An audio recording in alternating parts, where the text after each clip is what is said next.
chika ngayong Wednesday morning. Kabilang sina Miguel Tan Felix, John Lucas at Elijah Canlas sa mga tampok sa KMJS Gabi ng Lagim.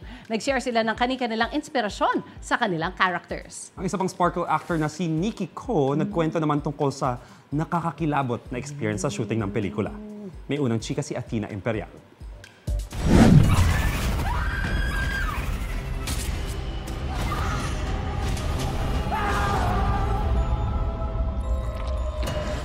Karangalan daw na mapasama sa cast ng kauna-unahang Gabi ng Lagim film ng kapuso mo Jessica Soho. Kaya naman si Miguel Tan Felix, hindi na nagdalawang isip na tanggapin ang role, lalo't hango sa totoong buhay ang mga istorya ng pelikula. Every time na manonood ako ng movie, tas makikita ko na base siya sa totoong buhay, may extra kabay after mong mapanood yung film. Kapuso mo Jessica Soho, ginawang movie, yung Gabi ng Lagim, kaya makakaasa ka na talagang pinaghandaan to and pinaganda ng bawat isa sa production. Makaka-relate daw ang OFWs kay Miguel dito dahil gaganap siyang isang seaman sa horror film.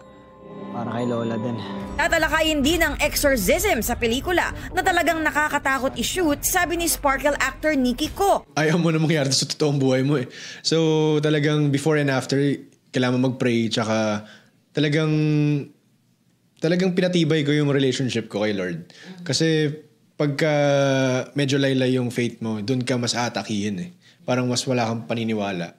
Mas open ka para ma-possess. May spooky experience din daw sila. Nakarinig daw sila ng tumutunog na musical jewelry box na wala naman sa props para sa eksena.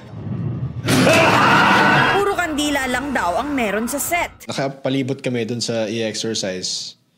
Tapos biglang may tumunog sa gilid. Walang ganon, sabi ng props. May head. Oh, nagtanong kami, may ganun ba dito? Wala. Oh my God.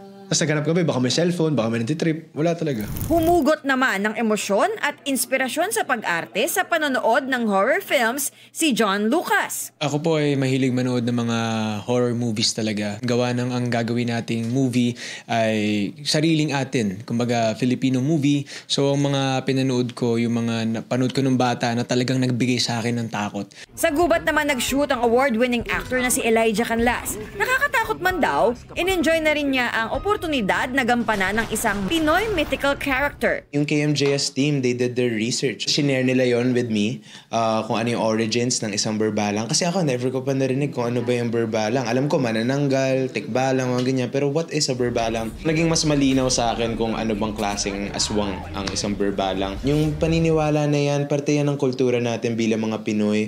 Yung mga supernatural, yung mga aswang, mga multo. Abangan naman ang pagpapakitang gilas ng cast ng pelikulang KMJS Gabi ng Lagim sa Family Feud.